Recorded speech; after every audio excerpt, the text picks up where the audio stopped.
Hi guys, and welcome back to another video. And today I'm going to be reviewing the Beyond Paradise Christmas special that came out on Christmas Eve. Yeah, it was a really great episode. I like Beyond Paradise. It goes in a slightly different tone to Death in Paradise, but I still think it's really good. It's a good show.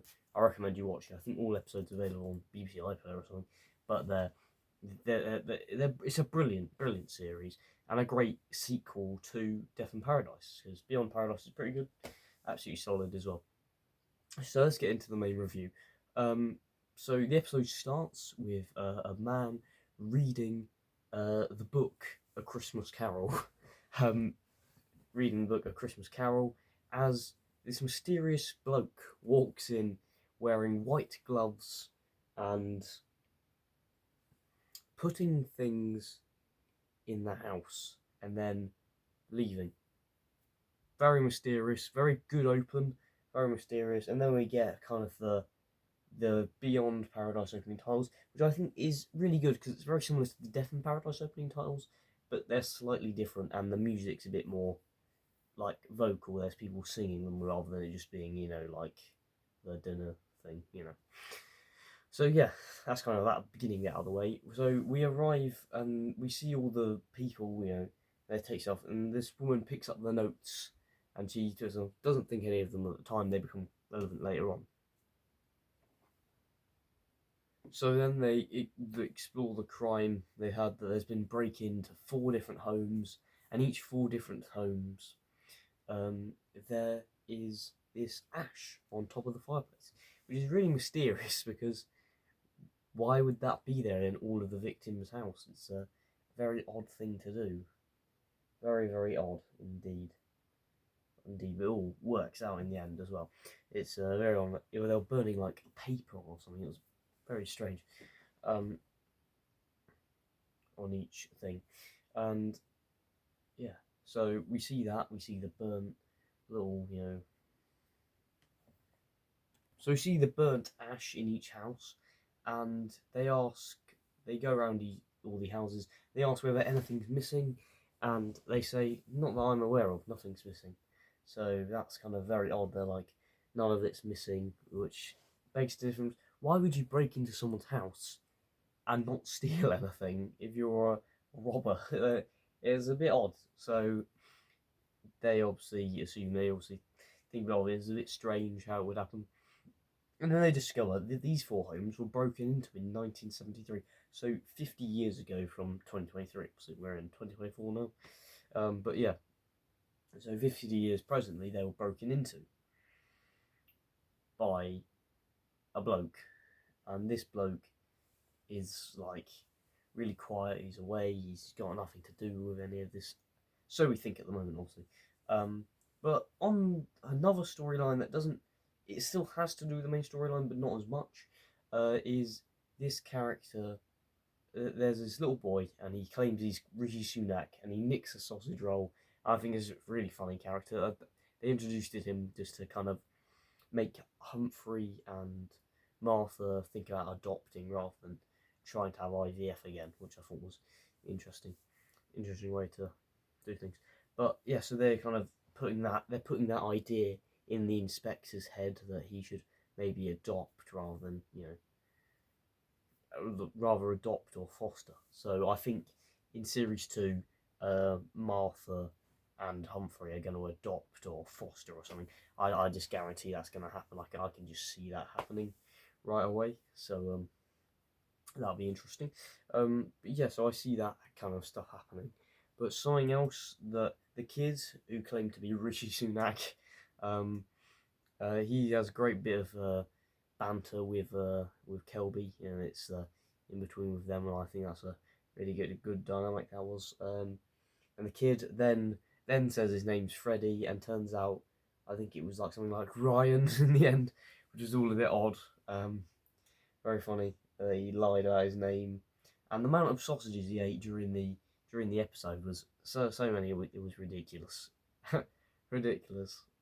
But yeah, so that was a very funny character that they slotted in there. But as I get into the ending, he kind of ties up with the ending as well, which is really nice. So his dad's died of, which is very sad, and he's left with his mum, and they've got um, a counsellor helping with them, um, and she was also broken into, but nothing was taken apart from that money being left there. So yeah, because her husband was a builder, she assumed the money was just naturally for the house, not for the house from being the building sites and stuff. But it actually wasn't. It was actually planted there the day of the robbery. So the robbery immediately suspects the man. Oh, I've forgotten his name now.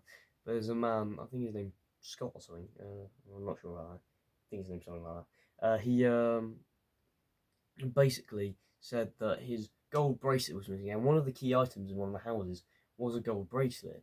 So they immediately he was straight down the police cell, and he had previously done a robbery for loads of cars in a previous episode. So it was nice to kind of tie him back to it. And he's always like an attempted suspect for everything, even though he's got nothing to do with the case. He's just coincidentally involved, which I find really funny. He's a great character. I hope we see more of him in going into series 2. If that ever happens, if we do get a series 2, I would love to see him in it because brilliant. Humphrey, Chris Marshall actually stands out. Brilliant actor. Love Chris Marshall. He's a legend. He's a legend, absolutely. So yeah, that was interesting.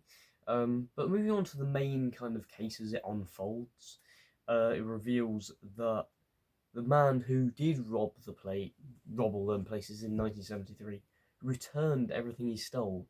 So he returned the money, obviously, which I mentioned earlier. He returned the television, which was a bit mysterious because the TV just turned up randomly in his house. But he didn't really question it; he just assumed it was one of his sons putting it there. So he left his. He got the TV. He put the TV back after he'd stolen that, and he also, instead of getting a game console, he returned a tablet. So he was kind of returning the things. And the gold bracelet he originally nicked, he returned that as well, or a replica to it. But the person who was in that house was actually allergic to gold, so it wouldn't have been that person's, but maybe her mother's or her dad's or something.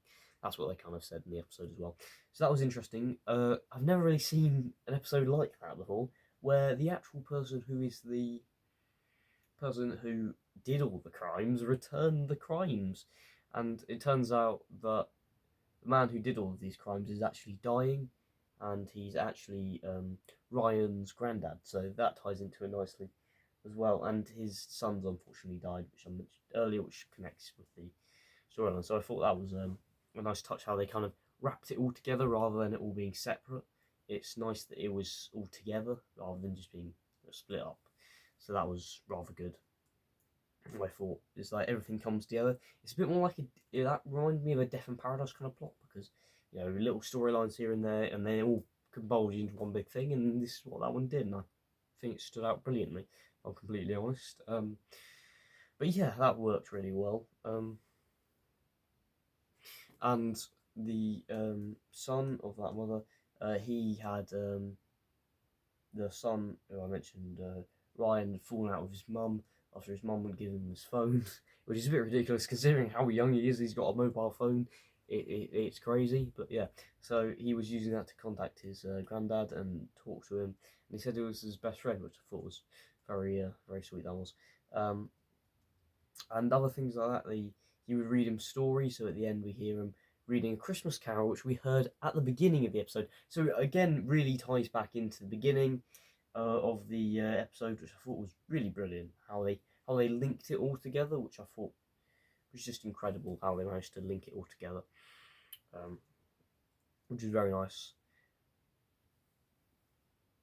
I should mention the detective sergeant has a daughter, and her daughter is going to be an elf, and she says that she's really enjoying it just to wind her mum up because she got told that by Martha's mum, which I thought was very funny, and that kind of linked as well, which was very funny. She had to dress up as an elf, which I thought was a bit weird, and had to deal with all spoiled kids, getting in the way of her, which I thought was a bit funny as well.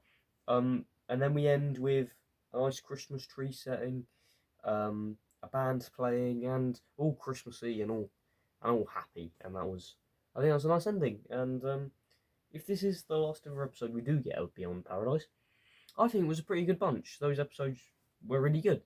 I think they were really enjoyable, and I really hope it does get a second series. There might be a second series, and I really hope there is, because I thoroughly enjoyed it. It was a great episode. I like the mystery. I like how it all unravels, and how he returned everything he'd stolen from the past. And something else I'm going to mention is that when he stole the tablet, he was replacing it with the games console, because the game console was what he stole originally, and he returned it with a tablet, which was a bit weird, but compromise. I'm pretty sure he would have been able to find a video game or whatever, because I think they're not actually that hard to come by, actually. But yeah, so he returned it with a tablet, and that guy who I mentioned who'd been previously been arrested time and time again, he obviously took the tablet before knowing, because he assumed it to be a Christmas present, which I thought was rather interesting. But yeah, it was a really great episode. I thoroughly enjoyed it. It was amazing. I hope you enjoy it. I hope you've watched it before you've watched my review, obviously, because that'd be a bit weird. But yeah, I hope you enjoyed the video. I'll be back with more videos soon. I hope to make the Blood Actually review, which long time coming, but that will be coming tomorrow, hopefully. And I'm hoping to get more Last Summer Wine stuff out as well. So I hope you'll stay tuned for that. I want to do the character file review of Norman Clegg, and hopefully Compo, and a few other characters down the line. So I hope you stay tuned for that. Hope you enjoyed the video, and I'll see you in a video soon enough. I'm nearly at 200 subscribers, so please remember to subscribe and like, and yeah, see you on a video soon enough. Bye for now.